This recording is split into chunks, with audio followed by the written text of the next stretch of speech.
Now, Christian Eriksen has posted a really positive update from hospital after the Denmark international collapse during the Euro 2020 game against Finland on Saturday evening. Now, the 29-year-old had to be resuscitated on the pitch before being taken to hospital for further treatment. This is what he said.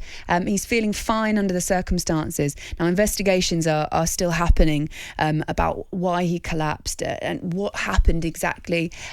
We know that obviously all the normal tests that footballers go through, he absolutely passed all of those. So all of those ones where you would expect that things like this would come up, he passed them. So it must be something else or something more underlying. Now, he's posted a photo of himself smiling, making a thumbs up gesture as well on his Instagram account. This message accompanied it. Hello everyone, big thanks for your sweet and amazing greetings and messages from all around the world. It means a lot to me and my family. I'm fine under the circumstances.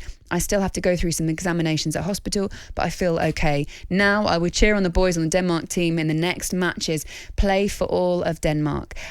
It's great news that he's even releasing something like that this soon. Of course it is. Jamie, it was a massive shock for a lot of people. It really affected a lot of people as well. Oh, massively, yeah. I mean, just watching it was horrible to watch. It really was. I was distraught watching it. But being a footballer myself, just to even think about having to go through that, his family, his teammates, it was terrible. But what was incredible to watch was the medical team and how good they were. And I think football is indebted to, the amazing medical people that we have working in the game. I really do. And I think they should be getting so much more plaudits than they actually get. But yeah, it was really sort of hard to watch and hard to see. And hopefully they can get to the bottom of it and find out what's really happened, because he's a fit lad, and 29, and for something like that to happen, obviously something went horribly wrong. So hopefully they can get to the bottom of it and find out. But I think now with the way testings are and the way they look after the elite athletes, I think I think they should get to the bottom of it. Yeah, I think they will. We're lucky with the doctor on yesterday, who I've got to say, brilliant. Absolutely spoke really, really well. And it was really interesting, Jamie, because I mentioned, our international club doctor, who is Professor Hillis, who himself was a cardiologist and did a lot of work in getting players and young guys and girls tested. And he was saying it was him that taught him. Yeah, Scott Murray. Absolutely. Give Scott a name check, because he was fantastic. I listened to him for a long, long time. Yeah. And it was just amazing. I mentioned that our international doctor and club doctor for a while was indeed Professor Hillis, and it was just brilliant to hear that was Did you used to get teaching effectively. Did you get tested? No. Did you have any sort of regular heart things? No, but thankfully things have moved on since then, and it's a kind of regular occurrence, which is great. Absolutely. How regularly did you get your heart checked? I got mine. I had to get tested quite a lot, because I actually had an irregular heartbeat. So I used to go and see a specialist every year. Every club I was at, and they put the sort of the heart thing on you, and they do it, and they do all the printing off, and I had it quite regular just because I had an irregular heartbeat. So and I was fine, and never really affected me. See, the amazing thing yesterday when we were listening to Scott was, and I found this amazing, that they don't really know why it happened with Christian Eriksen. They don't know what happened. All they said was obviously that it was a cardiac arrest, but they don't know what brought it on. So what I have realised, and I've seen, and I look at footballers now, and footballers have changed. They've changed a lot, even from when I was playing. These lads are so fit now. When I played, players could carry weight a little bit. You could still play. You'd have heavy players on the pitch. They could get around. You just don't get that anymore. When I look at footballers now, they're stick thin and elite, and I mean elite athletes. So they are pushing their bodies to the ultimate all the time, and they're always trying to get fitter.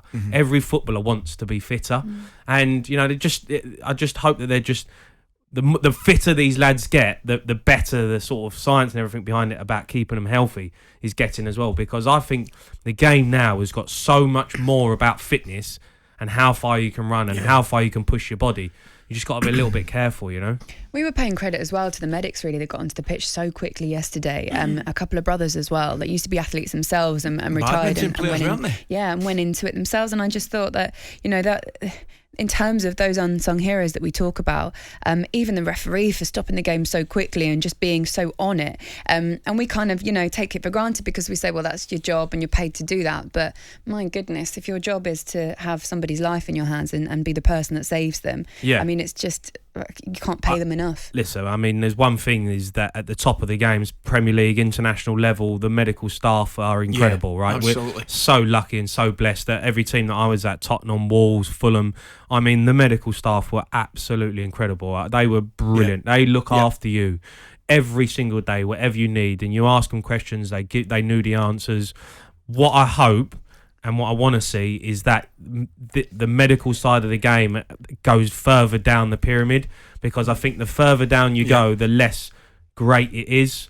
And even at non-league level, to be able to get sort of defibs put into all grounds, 100%. That needs to happen, because it can happen anywhere, even on a Sunday league pitch. And Jamie, where did you sit? Sorry to interrupt you. Where did you sit on the game restarting? Because I was talking to Pierce yesterday. Didn't agree with it. It's a funny one, because we were kind of, they're damned if they do, damned if they don't. Pierce and I kind of agreed on the fact we just felt the FA should have got the managers together, asked them and asked the players what they wanted to do, and then maybe take it from there. I just didn't understand it. I have to say, I mean, one of your teammates has gone through that ordeal. He's in hospital. All right, he was awake, but there was still no certainty over what was going on and how he was going to feel and how he was going to be afterwards, and then you're asking them to go out and play a football match, which is almost irrelevant. After that, it's irrelevant, the game. So. I felt that was completely unfair on the players, to be honest, but pretty much sums UEFA up, in my opinion. You're talking about defibrillators and grassroots level, and I saw something yesterday, actually. I just found it again. The Terrace, so they're on Twitter at the Terrace Live. They tweeted out saying, "You are a lifesaver, 30 compressions, 2 breaths. Order one of our lifesaver keyrings now. All profit funding defibrillators for grassroots football. Together, let's make a difference." So you can order it, and they'll send you one of these keyrings, basically, to say you're a lifesaver. Like I say, all of those funds go to grassroots football, and this is exactly what you're talking about, Jamie, isn't it? Just more awareness, more of that profit filtering down, because it doesn't just mean when you are a top level footballer that these things only happen to you, really, doesn't it? Just to recap as well, that statement from Christian Eriksen, thanking everybody for all of those messages, saying how much it means to him and his family. He's fine under the circumstances, this is what he says, going through some examinations in hospital, it feels okay. Now he's going to cheer on the boys in their next matches as well. And he says, play for all of Denmark. So brilliant to hear he was on the mend. We are keeping our fingers crossed for Christian Eriksen.